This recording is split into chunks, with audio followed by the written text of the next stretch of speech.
Border అవతల కూర్చుని ఏదో ఒక కుట్ర ప్లాన్ చేసే మన ప్రియమైన పొరుగు దేశాలు చైనా, పాకిస్తాన్లకు త్వరలోనే గట్టి సౌండ్ వినపడబోతోంది. ఎందుకంటే కేంద్ర ప్రభుత్వం మన డిఫెన్స్ రంగానికి ఏకంగా 1,00,000 కోట్ల భారీ బూస్ట్ ఇవ్వడానికి రెడీ అయిపోయింది. రక్షణ శాఖ మంత్రి రాజ్నాథ్ సింగ్ నేతృత్వంలోని డిఫెన్స్ అక్విజిషన్ కౌన్సిల్ త్వరలోనే ఈ 1,00,000 కోట్ల ఫైలుపై సంతకం పెట్టేందుకు సిద్ధమైంది. ఈ భారీ ప్యాకేజీలో అసలైన ట్విస్ట్ ఏంటంటే ఇందులో సింహ భాగం మన ఇండియన్ ఆర్మీకే దక్కబోతోంది. ఇకపై సరిహద్దుల్లో శత్రువుల గుండెల్లో రైళ్లు పరిగెత్తించడానికి ఏకంగా 300 అదనపు K9 వజ్ర స్వయం చోదక శతఘ్నులను రంగంలోకి దించుతున్నారు.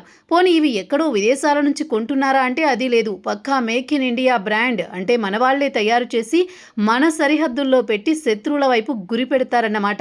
ఉక్రెయిన్ రష్యా యుద్ధం చూశాక మన వాళ్లకు ఒక విషయం బాగా అర్థమైంది. కాలం మారింది, యుద్ధాలు మారాయి. అందుకే శత్రువుల అడ్రస్ వెతుక్కుంటూ వెళ్లి మరీ పేలిపోయే ఆత్మాహుతి డ్రోన్లు కూడా ఈసారి భారీగా కొంటున్నారు. అంటే అవతలివాడు డ్రోన్లతో ఏదో చేద్దామని ప్లాన్ చేస్తే మన డ్రోన్లు వెళ్ళి వాళ్ళ ప్లాన్లను గాల్లో కలిపేస్తాయన్నమాట. అంతేకాదు గాల్లో ఎగిరే శత్రు విమానాలు, హెలికాప్టర్లను పిట్టల్ని కాల్చినట్లు కాల్చేయడానికి రష్యాకు చెందిన అత్యాధునిక వెర్బా మ్యాన్ ప్యాడ్స్ కూడా వస్తున్నాయి. మన యుద్ధ ట్యాంకులను చిన్న గీత కూడా పడకుండా కాపాడే యాక్టివ్ ప్రొటెక్షన్ సిస్టమ్స్ కూడా లైన్లో ఉన్నాయి. ఆర్మీకి ఇంత ఇస్తుంటే వైమానిక దళం, నౌకాదళం ఊరుకుంటాయా? వాళ్లకు కూడా గట్టిగానే ప్లాన్ చేశారు. ఎయిర్ ఫోర్స్ కోసం గాల్లోని యుద్ధ విమానాలకు పెట్రోల్ కొట్టే ఎయిర్ టు ఎయిర్ రీఫ్యూయలింగ్ విమానాలు, సుదూర లక్ష్యాలను లేపేసే లాంగ్ రేంజ్ మిసైల్స్, సరిహద్దుల్లో ఈగవాలినా కనిపెట్టే అత్యాధునిక రాడార్ వ్యవస్థలు వస్తున్నాయి.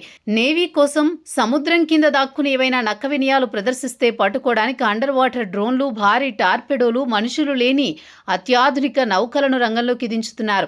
గాల్వాన్లో చైనా వేసిన వేషాలు, పహల్గామ్ ఉగ్రదాడుల లాంటి ఘటనల తర్వాత భారత్ రూటు మార్చింది. మీరు మారకపోతే మేము ఆయుధాలు మారుస్తాం అన్న రేంజ్లో రక్షణ రంగంలో ఆత్మనిర్భరతను పెంచుకుంటూ పోతోంది.